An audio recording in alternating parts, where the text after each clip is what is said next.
Assalamualaikum warahmatullahi wabarakatuh. Selamat datang di kuliah online Kalkulus 1. Ini adalah pertemuan ke-22 dan materi kita hari ini adalah gaya fluida.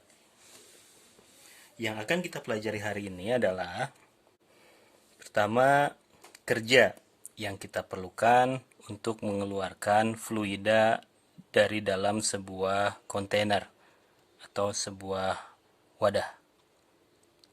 Kita mulai dari yang sederhana. Misalnya, saya punya sebuah silinder. Di dalam silinder ini ada sebuah cairan.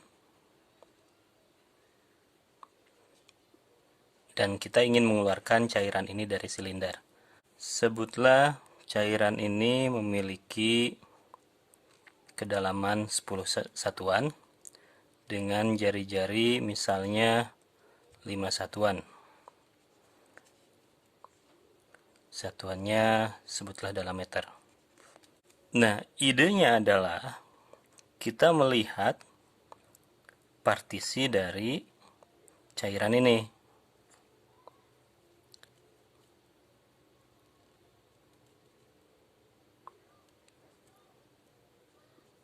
Di mana ketebalan partisi ini kita sebut sebagai delta X. Silinder ini memiliki ketinggian 15 meter. Nah, keadaannya sekarang adalah cairan ini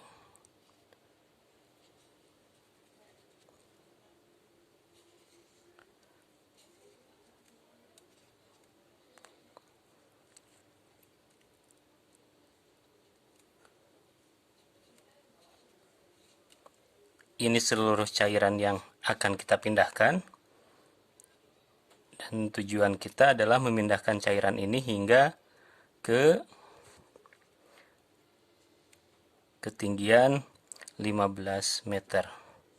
Jadi saat partisinya di sini, si cairan ini akan dipindahkan ke ketinggian 15 meter. Dari sini ke sini sebenarnya bukan dari ujung ke ujung, ini dari tengah ya. Yang ini sebenarnya jari-jarinya 5 meter. Volume satu partisi cairan dihitung dengan menggunakan volume dari sebuah cakram. Bentuknya silinder. Jari-jarinya 5. Berarti volumenya adalah luas alas kali tinggi. Yang ini sama dengan 25 pi. Tingginya adalah delta X. Ini volumenya. Besarnya kerja yang kita perlukan untuk memindahkan satu partisi ini hingga keluar dari silinder ini adalah lambangnya delta W. Delta W itu adalah massa dikali perpindahan. Kita belum punya massa, yang kita punya adalah volume. Untuk mendapatkan massa, volume ini harus dikali dengan massa jenis. Jika diketahui bahwa massa jenisnya adalah 10 pangkat 6 kg per meter kubik, maka delta W ini akan sama dengan 10 pangkat 6 dikali delta V dikali S. Delta V-nya sendiri adalah 25 pi kali delta X.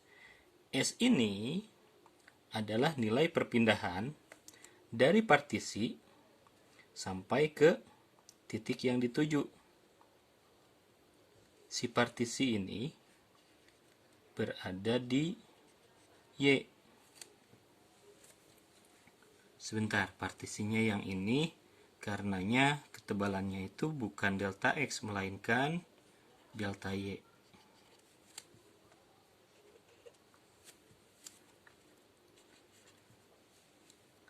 Kita masih mencari S. S itu perpindahan. Partisi ini akan dipindahkan sampai ke ketinggian 15. Besarnya perpindahan adalah atas kurang bawah. 15 dikurangi Y.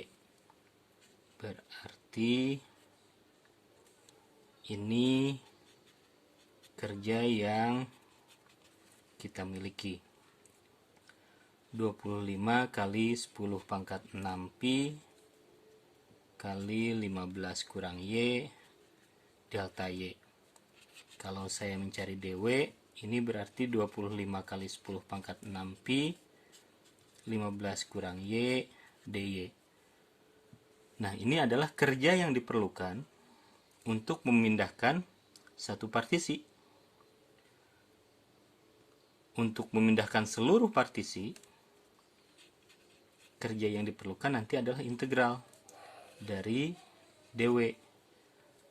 Integral ini batasnya mulai dari 0 sampai 10, karena si cairannya ini hanya berada di ketinggian 0 sampai ketinggian 10.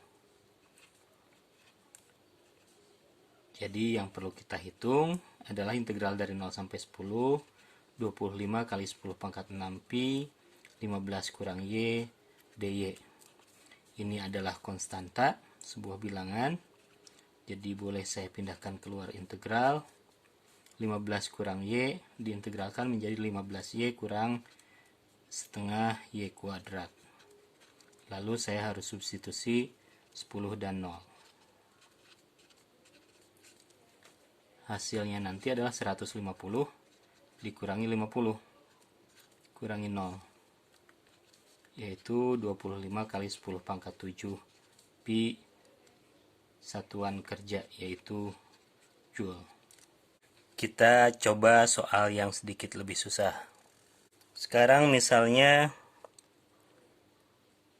ada sebuah kerucut terbalik. Tinggi kerucut ini adalah 10 meter. Di dalam kerucut ini terdapat minyak sampai ketinggian 8 meter. Jari-jari kerucut ini 5 meter. Lalu diketahui minyak ini memiliki massa jenis 2 kali 10 pangkat 6 misalnya kilogram per meter kubik. Pertanyaannya masih sama.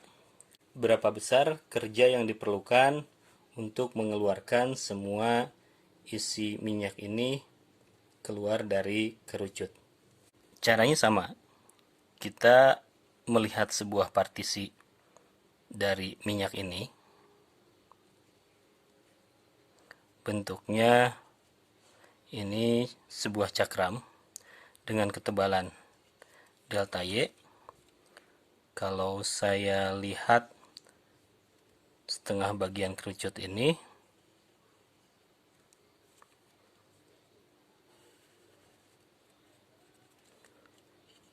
bentuknya kurang lebih seperti ini. Ini 5, di sini 10, lalu minyaknya hanya sampai sini 8. Partisinya ada di sebelah sini, dan ini adalah delta Y. Persamaan garis ini, X-nya 5, Y-nya 10, berarti ini adalah persamaan garis Y sama dengan 2X. Persamaan garis ini diperlukan untuk mencari jari-jari partisi ini.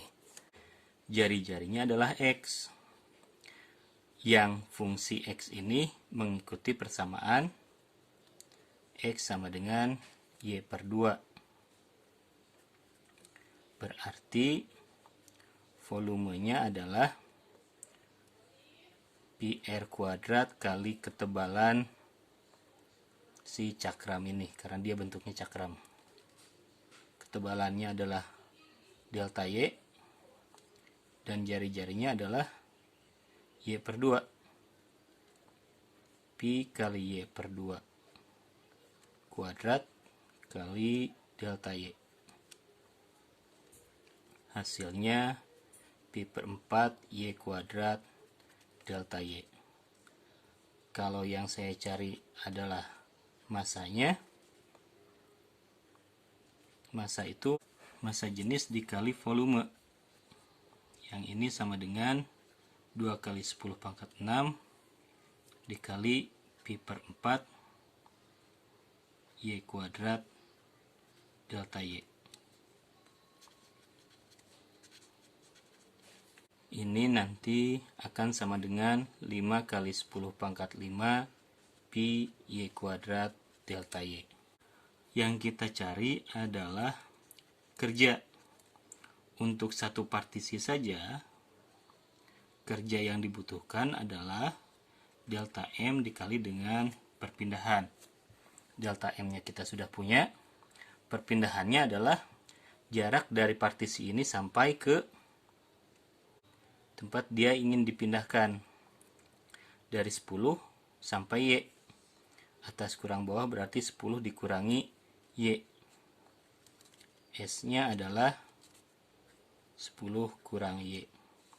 Delta M-nya 5 kali 10 pangkat 5 pi Y kuadrat delta Y.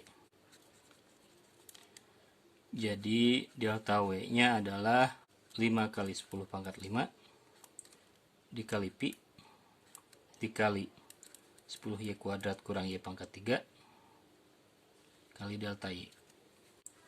Kalau delta W-nya ini, dW-nya adalah 5 kali 10 pangkat 5 pi 10 Y kuadrat kurangi Y pangkat 3 dy. Untuk mencari W, kita tinggal mengintegralkan 5 kali 10 pangkat 5 pi 10 Y kuadrat kurangi Y pangkat 3 dy dengan batas dari 0 sampai 8, karena si minyak ini hanya ada pada kedalaman 0 sampai 8.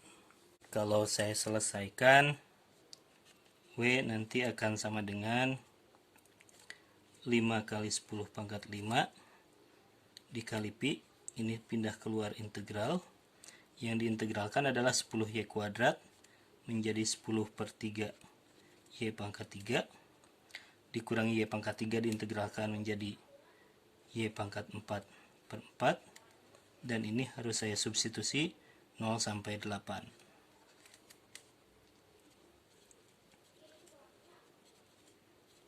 Hasilnya nanti 5120 per 3 dikurangi 1024.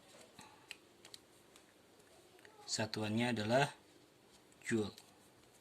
Hal berikutnya yang akan kita pelajari di video ini adalah bagaimana cara menghitung gaya yang diberikan fluida terhadap sebuah benda yang berada di dalam sebuah kedalaman. Contohnya seperti ini. Di sebuah kolam,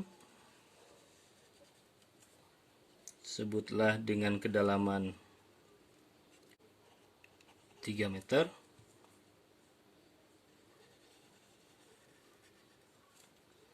Anda menjatuhkan ponsel Anda atau telepon genggam Anda. Sebutlah ukurannya 10 cm kali 20 cm.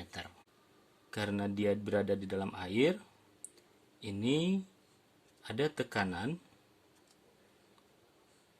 dari fluida terhadap permukaan ponsel ini. Yang ditanya adalah berapa besarnya tekanan yang dialami salah satu sisi ponsel ini. Nah, keadaannya sekarang ponsel Anda ini jatuh dengan cara berdiri ke dalam air di kedalaman 3 meter. Yang ini 10, yang ini 20, dan kedalamannya ini 300. Untuk menghitung gaya yang bekerja pada ponsel Anda di kedalaman 3 meter, kita melihat gaya yang dialami satu partisi ponsel ini. Untuk satu partisi ini, ketebalannya adalah delta Y. Luas partisi ini, delta L, adalah panjang kali lebar. Panjangnya 10, lebarnya delta Y. Sedangkan gaya yang diberikan air terhadap partisi ini adalah berat jenis air dikali delta L dikali kedalaman.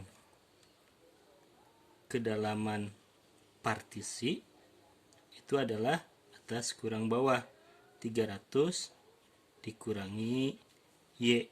Berat jenis air itu sebutlah 10 pangkat 4 Newton per meter kubik. Atau ini sama dengan 10 pangkat negatif 2 Newton per centimeter kubik.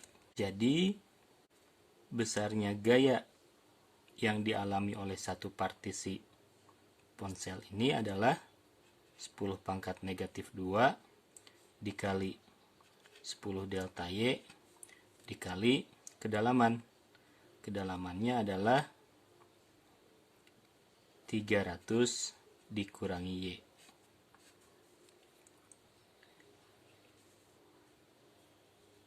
Jadinya 1/10 dikali 300 kurang Y kali delta Y. DF-nya adalah 1/10 300 kurang Y dy. Sehingga total gaya yang dialami ponsel adalah integral dari DF. Integralnya ini mulai dari 0 sampai 20, yaitu integral dari 0 sampai 20 untuk 1/10 300 kurang Y dy. 300 saya integralkan menjadi 300 Y. Y diintegralkan menjadi setengah Y kuadrat. Yang harus kita substitusi adalah 20 dan 0. Saat kita substitusi 20, hasilnya menjadi 6000. Yang ini menjadi 400 dibagi 2, yaitu 200 dikurangi 0. Nanti hasilnya menjadi 5800 dibagi 10, 580 Newton. Jadi ternyata salah satu sisi ponsel ini akan mengalami tekanan sebesar 580 Newton.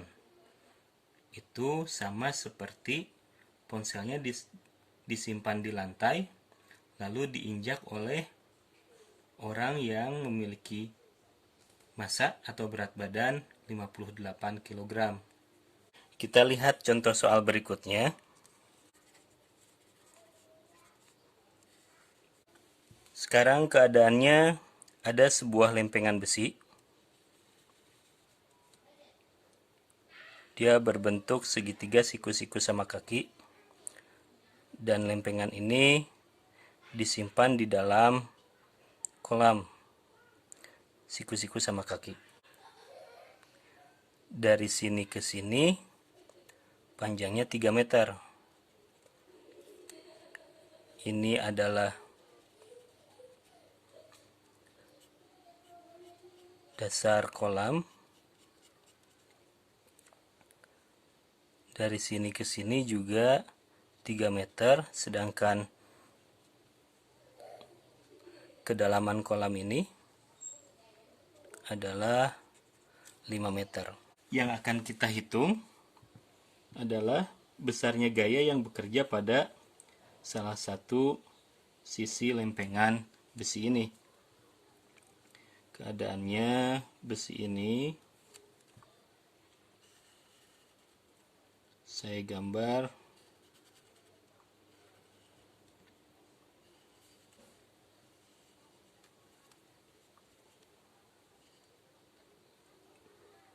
persamaan garis yang merepresentasikan lempengan besi ini. Saat X-nya 3, Y-nya juga 3. Ini persamaan garis Y sama dengan X. Lalu permukaan air ada di sebelah sini, 5 meter. Cara menghitung gaya yang bekerja pada lempeng besi ini sama. Kita mencari dulu partisi lempeng besi ini. Karena partisinya seperti ini, berarti ketebalan partisi ini adalah delta Y. Dari sini ke sini mengikuti fungsi Y sama dengan X. Dari sini ke sini sebenarnya adalah panjang X, tetapi X-nya sama dengan Y. Berarti dari sini ke sini adalah sepanjang Y. Perhatikan bahwa lempeng kita bentuknya sebenarnya seperti ini. Sehingga partisinya itu dari ujung sini sampai ujung sini. Panjangnya adalah 2Y. Sedangkan ketebalannya tadi adalah delta Y. Berarti luas partisi ini panjangnya 2Y dikali lebarnya delta Y. Gaya yang bekerja pada partisi tersebut adalah berat jenis air dikali dengan delta L dikali dengan kedalaman. Berat jenis airnya dalam satuan Newton per meter kubik itu 10 pangkat 4 Newton per meter kubik. Delta L-nya adalah 2Y delta Y. H ini adalah jarak dari permukaan air sampai ke partisi. Partisinya berada di kedalaman Y, permukaan airnya berada di 5 meter. Berarti kedalaman partisi ini adalah 5 dikurangi Y. 5 dikurangi Y. Sekarang kita punya delta F sama dengan 2 kali 10 pangkat 4 kali Y kali 5 kurang Y, yaitu kali 5Y kurang Y kuadrat, kali delta Y. Berarti DF-nya adalah 2 kali 10 pangkat 4 5Y kurang Y kuadrat DY. Kalau begitu, besarnya gaya yang bekerja pada seluruh plat adalah integral dari DF. Dan integral ini mulai dari 0 sampai ujung platnya, 0 sampai 3. DF-nya sendiri adalah 2 kali 10 pangkat 4 dikali 5Y kurang Y kuadrat DY. Kalau saya integralkan, bilangan ini boleh saya pindah keluar. Sedangkan 5Y diintegralkan menjadi 5 per 2 Y kuadrat. Y kuadrat diintegralkan menjadi Y pangkat 3 per 3. Dan saya harus substitusi 0 dan 3. Ini jadi 2 kali 10 pangkat 4. Saat saya substitusi 3, hasilnya menjadi 45 per 2. Yang ini saya substitusi 3, hasilnya menjadi 9. Setelah dihitung, ini akan menjadi 2,7 kali 10 pangkat 5 Newton. Sekian video perkuliahan kali ini. Saya tutup dengan Assalamualaikum warahmatullahi wabarakatuh.